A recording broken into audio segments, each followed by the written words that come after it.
We now welcome in one of the most beloved and personable members of the PGA Tour, and a man who happens to also be a pretty darn good poker player. He is the one and only Rocco Mediate. Rocco, thanks for joining us today.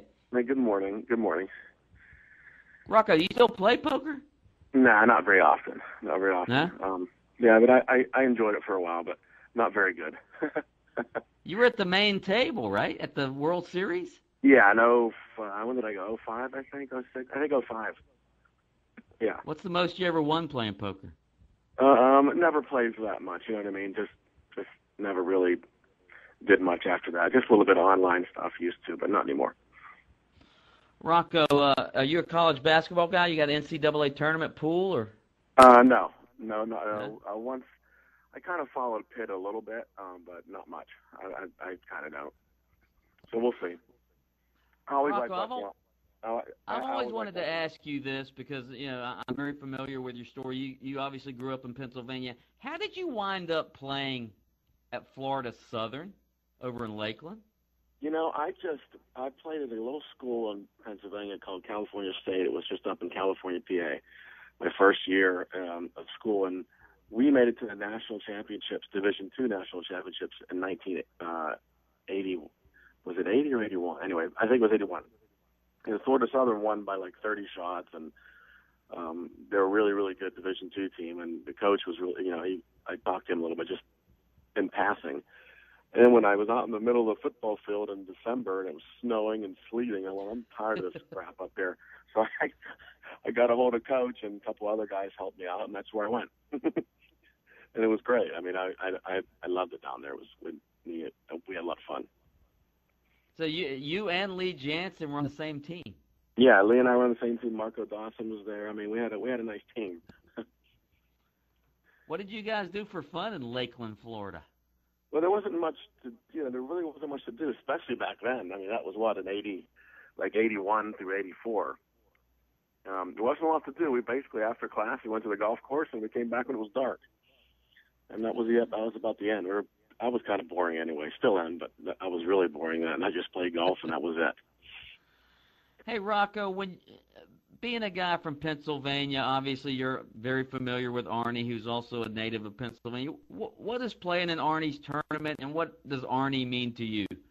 Well, I grew up 5 miles from the trail, basically, in Greensburg, which I got to meet him. I believe I was 18 at the time, or 19. I can't remember the exact age, but I've very, very fortunate, or I don't know, just growing up, basically, with him around.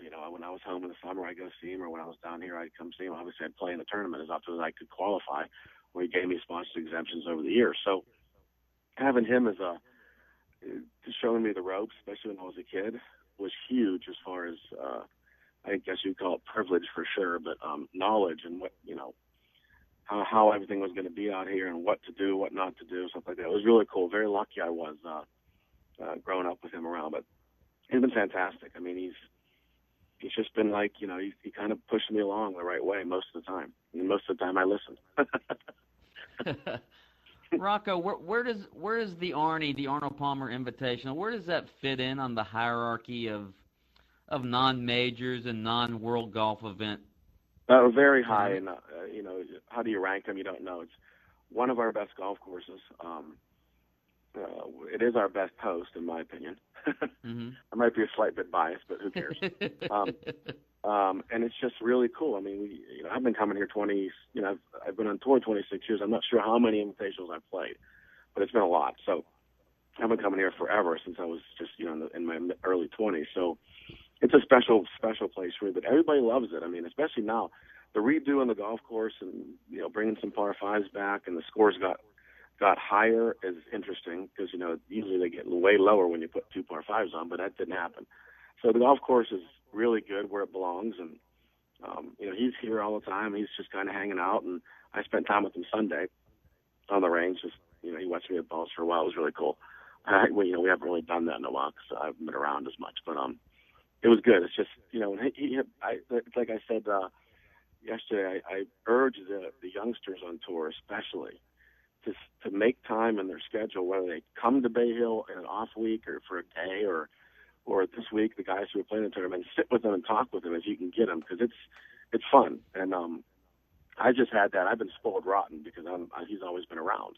You know, when I'm home or my whole career, I've always had, if I needed a question answered, if I wanted to talk, he was there. So it was really cool. So I've been lucky, but I definitely hope some of these kids get to figure it out to where, man, I'd like to talk to this guy just for a little while and see, because he basically gave us all this. This is his invention, basically. When all the cameras turn on, you know, he was the first guy. You know, all the endorsement stuff, he was the first guy. You know, so it was, you know, a lot of the guys don't know that yet, but they will. He is PGA Tour golfer Rocco Mediate in town to play the Arnold Palmer Invitational. Rocco, how's your game these days? How's your health? You know, obviously you've struggled with back pain in the past. Right. How's yeah, it going now? My back's good. My back's really good. I've just struggled a little bit the last 4 or 5 months with this. I have a couple pinhole tears in this tendon in my left arm. It happened at San Jose last year. So I'm a little struggle, but it's getting better and better and better. So hopefully my game's fine if I can just use it. So I'm, you know, this week I'm hoping for good things because I feel pretty good, and obviously I love it here. There's a lot more here. You know, I get up for this one more because it's Arnold. So, but everything should be fine. Like, you know, I always tell people, they ask me how I'm playing. I said I'll let you know on Thursday. So tomorrow I'll figure out how I'm playing for sure immediately. Rocco, do you find it ironic that you gain more respect and more notoriety for losing a tournament to Tiger than for any of your wins? Yeah, well, on that stage, see, that's the difference. You know, especially that Monday playoff with Tiger for the United States Open. You know, though, who knows how many millions of people were there. It was one of the most watched, so I'm told, one of the most watched sporting events ever, you know, especially for golf. I mean, and obviously it was because he was in there and they were looking for the destruction of some dude that's 155th in the world. Well, then when that didn't happen, it became interesting, and that's what happened. And you know, it was one of my most fun days, even though I did lose. It's kind of, you know, that one kind of stung. San Jose fixed that up for me last year because I actually won another event after that. I didn't want that to be it. You know what I mean? And obviously I hope I'm not done yet, but at least if I quit tomorrow, the U.S. Open was great. Don't get me wrong, but winning after that was huge because that wasn't my last thing that I did, finishing second, and I really didn't want that. I struggled with it for a while, right? You know, I really did, but I'm okay now, so I can do anything I want. I'm kind of free now, so it's really cool. But the people that went, you know, they went crazy over that. I mean, I know I still hear stories every day, just about every day about the U.S. Open, just about. That's what, almost 4 years ago. Well, 3 years ago. Rocco, do you think? I mean, obviously, you are a very personable athlete. Do you think that maybe because that was so hyped and so watched that people actually got a chance to see you and know you and see what type of personality you had, and that was that's why people maybe embraced you? Yeah, that was huge. It's like the people in the golf world over the last, it was 24 years back then, 08, so this was 26. So people in the world of golf knew me because I was out there for a while. I had some couple, I did okay, and my name's a little different. So that's one reason. But all of a sudden, I think people got to know both of us, Tiger included, that weren't in the world of golf. Now, Tiger's obviously hugely more well-known than I'll ever be. I'm not saying I'm in that same echelon. What I mean was, I heard stories about ladies in the shoe department at Neiman Marcus stopping and watching because everybody else was. They didn't know what the hell golf was. And I hear those stories all the time, and it's cool to me that happened because it might have brought more people to the game, or it might have made more people watch it or whatever. And I think both of us got a little more of that. Although, like I said, he's, everyone knows, he's one of the most recognizable people in the world. So, but people that didn't play golf, some people didn't know who, definitely didn't know who I was, but after that they did. So, it was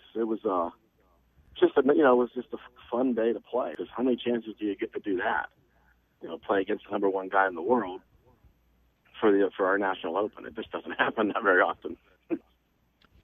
Rocco, I would be remiss if I didn't ask you. Everybody else has been asked, what's your analysis of Tiger's golf game? Will he ever be as dominant as he once was? I have to say that he could be as dominant as he once was if the changes are made to get back to where that golf club stays in front of him.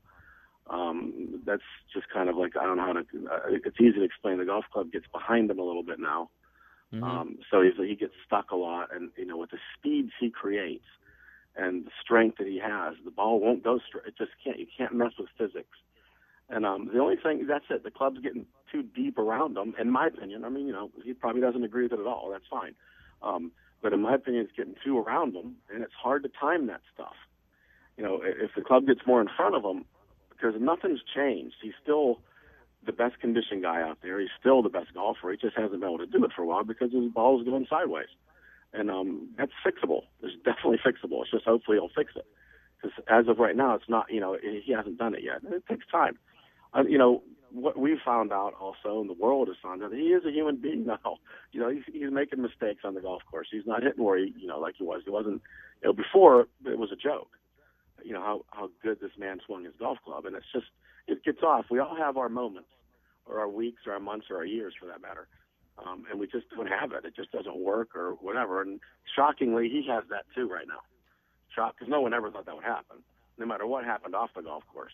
You never thought he would not lose it, but maybe not have the physical ability to hit this ball like he did before. And it's not because he's injured anymore. It's just because the golf club's in a different place, period.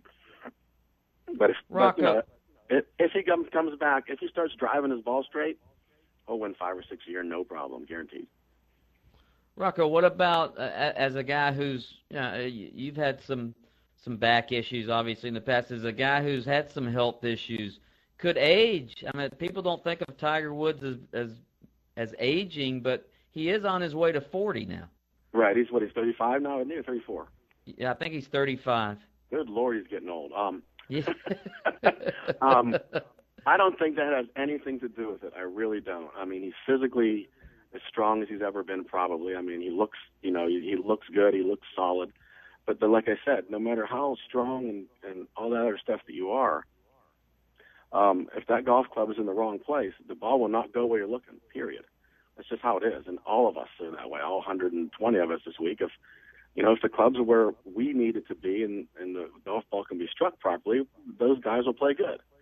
If it's not, they'll play bad. It's just how it is. And it's kind of black and white in that case. It's not much gray with me. It's either black or white. So it's like, that's how it goes. If the club is in a bad position, the ball will not go where you're looking. That's the end of the game. And you got to figure out what it takes to put it in the position it needs to be in to strike something, and that's how it works. And it's simple, and it is simple to understand, but everybody dabbles in different things, and some of them are right and some of them are wrong. And it just, and in this game, these kids and all these guys, everybody out here is so darn good. If you're not right on your game, you're going to get run over and stepped on. It's just gotten really tough out here, much tougher than it was 25, 26 years ago, I guarantee you that.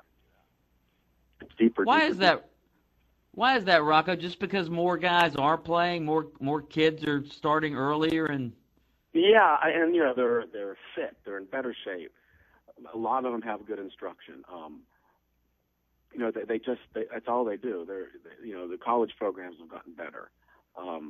There's just more to do. The equipment's gotten better, but I don't think the equipment makes people better. Because there's nothing that makes you hit it straight. You can have the best, there's no driver or putter that makes the ball go exactly where you're looking. You still have to move the club some way to make it do that. So the equipment, it's better, but it doesn't make you better. So that's not why the kids are good. The kids are just good. I mean, and they don't care when they come out here. They're ready to go. It's like when I came out, I learned to play on the tour. I learned my golf for the first couple of years. You don't get to do that anymore. If you're not ready coming out here and you get out here, you'll be wiped right off the map because they're just really good, man. And they're really good. There's a lot of good kids, man. There's a lot of good kids out here. And as you see, it's fun to still be here and getting to know them and playing with them and trying to beat them. That's the hard part. I mean, it's amazing. It's amazing how good they are, but it's a lot of fun. He is Rocco Mediate in town to play the Arnold Palmer Invitational. Rocco, we thank you so much for joining us this morning. You got it, Mike. Anytime, buddy.